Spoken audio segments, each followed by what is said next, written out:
I would, I guess, advise you to find a way to make yourself an asset in these organizations.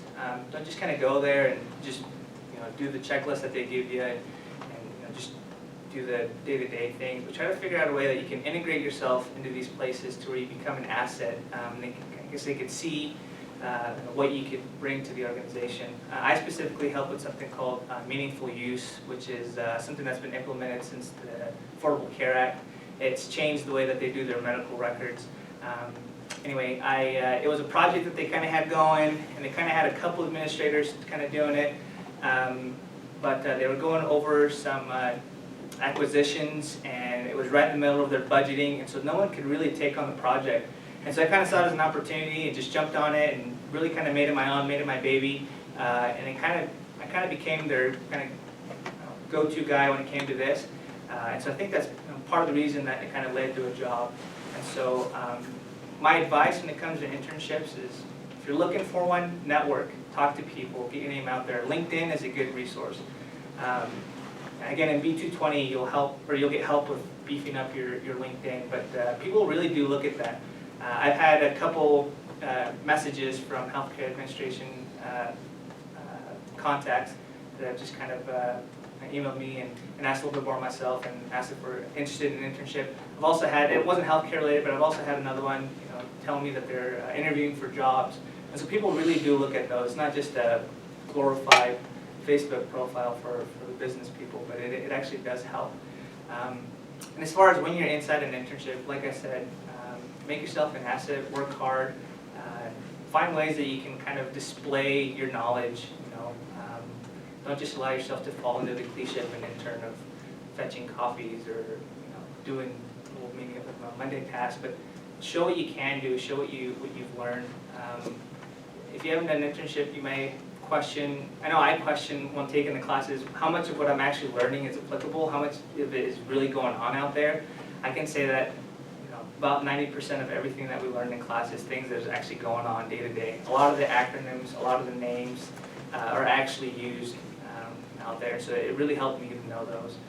Like I said, make yourself an asset, find a way to contribute, and get the most out of it as you can. So, anything else? Yeah. No.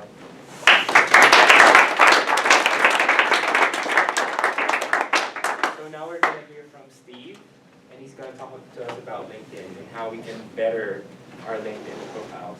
I don't know, better people. Yeah, that's pretty good. So, first off, I kind of just want to gauge the room a little bit. How many of you guys have a LinkedIn profile? Okay, so most of you, perfect. And I'm guessing you've been in the major for a while, or even if it is your second semester. How many of you have seen the presentation by Steve Davis? Okay, awesome. Well, I don't want to ruin anything because I'm sure you'll see him 2 or 3 or 6 or 12 times. But little spoiler, I'm not Steve Davis. He's out at lunch or something, I don't know. But I'm Steve Darrington. It's much better. Just kidding. I just wanted to talk a few things about LinkedIn, and obviously I'm not saying that I'm an expert at it. I know there's many people in this major who have phenomenal LinkedIn pages. So if I'm saying something and you guys have a little bit of insight, feel free to chime in, okay? I did go to LinkedIn's website and did pull a couple of statistics that are kind of cool. First off, there's 332 million users on LinkedIn. That is an amazing number. I don't know, it just stuck out to me. 2 people join every second. 41% of all the millionaires in the entire world use LinkedIn. And 83% of all employers check LinkedIn daily. Okay? I manage a gym in Idaho Falls, and that's where we post our job openings.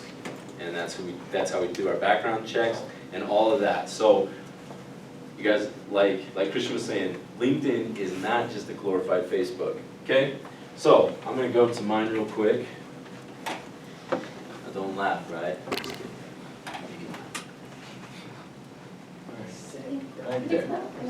Got it. Okay. Man, look at that. If I wasn't a healthcare administrator, I'd follow my pursuit in modeling. But there's 2 things I just really want to focus on today. You know, we can go on for hours about different qualities and aspects we can look in at for LinkedIn. The first one is have a professional picture, guys. Look, I know your mission was awesome for guys and girls. I know your dog might be cute, or like, you know, you kissing your girlfriend or something, or boyfriend, or whatever it is. That's not for this, okay? Make sure you get a professional picture to show that you're a professional, that you're somebody that the companies want to hire, that they want to pursue and go after, okay? I know it's kind of tough being college students to get a professional picture done. The school here actually offers free professional pictures for your LinkedIn profile, okay? It is in the MC right before devotional, is that right? I think it's before, Yeah. right before devotional. So it's pretty nice because what they do is everybody's already dressed up for it. You go sit down in a little chair, they say cheese, and done. Okay, really easy. When I was looking at LinkedIn, they said this is the first thing they look at. Obviously, it's a picture, right? So make sure it's professional. Okay. The second point I want to get to is right here, summary. Okay. I've fallen guilty to this at times,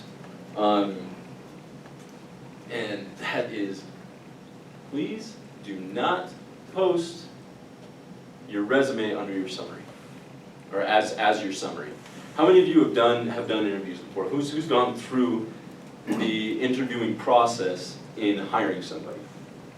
Okay, Christian. Where did you do it? I actually still do it at the tutoring center. I do Oh, their cool. quizzes and their projects, yeah. So we hire people to help out with those. Okay, so I don't know how it works there. Do they have to write like a cover letter and things like Yeah, that? it's a full-on application. Okay, let me ask you this. Where do you learn most about the person's personality? Is that from their resume or their cover letter? The cover letter helps put what's on the resume in context. It kind of tells me a little bit more about themselves and not just their accomplishments, but a little bit about their personality and who they are. So that and the email back and forth that we do, that helps a lot. Perfect. That's exactly, thank you, Christian. I as well, I do a lot of interviews in Idaho Falls, and we do require a cover letter. And the reason for that is I can see your experience on your resume. Now, further along in LinkedIn, you can post it, that's fine. It gives a specific spot for your resume. So don't get me wrong, you can post it there. But I look at the summary as like a cover letter. You know, the get to know you in 2 minutes, the elevator talk that Christian was talking about. Make sure that you're real, that you're open, and that people can really tell who you are by reading it, okay? Are there questions on that? No? Okay. We don't have a whole lot of time, but we're talking about internships and fellowshipping or not fellowshipping, internships and mentoring and things like that. Like Christian said, it's important to get into contact with people who've been there. And so I want to show you a few quick tools that LinkedIn can do that might help you, okay? Now, along with the list, there's a couple of things that you can do. So if you come up here, and it's under connections, you can find alumni, okay? If it loads. Okay. This is really cool.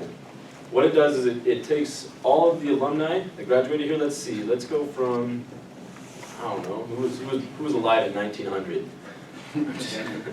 Let's do 2013. Oh, jeez. 1, 3. Promise, guys, I go to college. Okay, and we'll search it. And here's all of the people who have either gone to school, or are going to school, or have graduated since then. Okay, and you can change these dates, and you can change, you know, healthcare to healthcare. You can change it to Intermountain. You can really change it to anything that you guys want to go into, and it'll bring up those names who are already in there working or who have worked there. And because they go to school, I know most of these people. Let's see. I don't know this guy. Sorry. Oh wait, yes I do. My bad.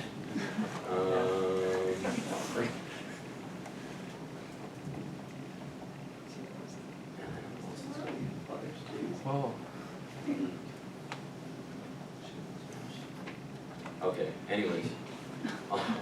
Fine. But if you don't know them, because you go to school, you can connect. Now, I don't necessarily just recommend going through LinkedIn saying, oh, connect. I want as many people as I want. Don't do that. Don't do that, okay? Make sure that there's an actual meaning to it, and ask them beforehand if you can connect. Message them if you have, or message them and make your message personal, not just the regular, I'd like to connect with you on my LinkedIn profile. You know, that's not cool, okay? So this is a great way to get in contact with the alumni who are here. It shows you where they've worked. I'm kind of guessing that this means mission. Yeah. I'm just gonna take a wild guess. But if you guys do want a specific state or a specific hospital or something like that, you can type it in right here and it'll bring up the alumni who have worked there, okay?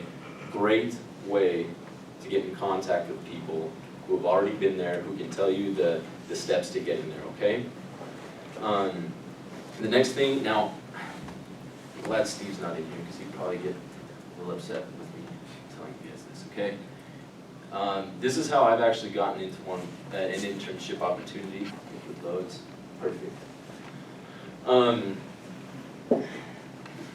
LinkedIn, like I said, 83% of companies here in the United States use LinkedIn. They post job openings all the time.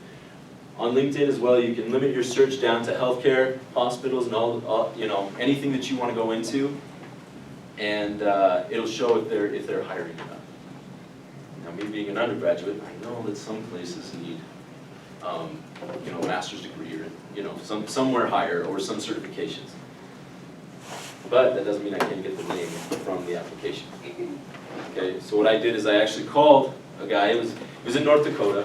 His name's Kyle Lithgow, and he is in charge of a veterans hospital in North Dakota. They applied for a job, or there was a job opening, and I emailed them and I said, hey, I just wondering what you guys are looking for, or I can't even remember the exact email, but it was something along the lines of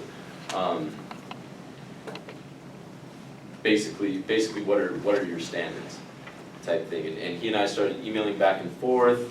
For some reason, I guess he kind of liked me through my emails. It's probably because they're about 3 sentences long. I'm just kidding. But he ended up offering an internship.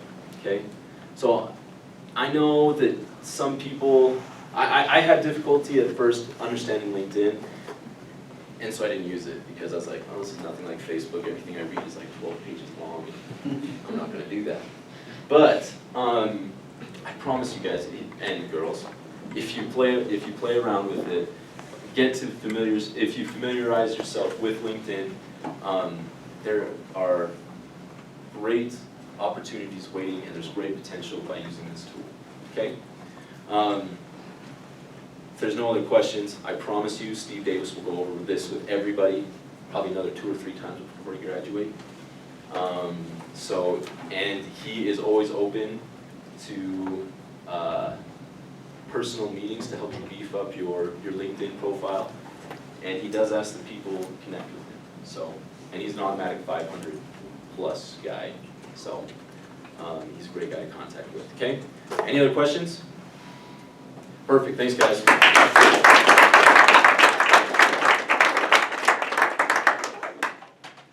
you, Steven. And thank you all for coming. Who has our attendance sheet? So for those who hasn't put in their email, I would suggest you do that before you leave. And one more thing, before you leave, we have our closing social on December 11th. That's going to be on a Friday. It's going to be in this building. We'll have Lance Woody. He's an alumni from BYU-Idaho, and he's doing his fellowship right now. So he's doing his master's program, and he's doing his fellowship in Kaiser Permanente, and he's working there as an assistant administrator. So we'll be hearing from him, and if anyone could RSVP to Linda Buckley, she's the HA secretary, she's the one who emails, this over here, emails us every other week about our meeting. So RSVP before the end of this month, okay? So, and we'll have food and we'll have him answer our questions about our degree. So it'll be fun. So any other questions before we leave? So all the mentees and their mentors, can you stay for like 5 minutes and then everyone can just, yeah, thank you again for coming.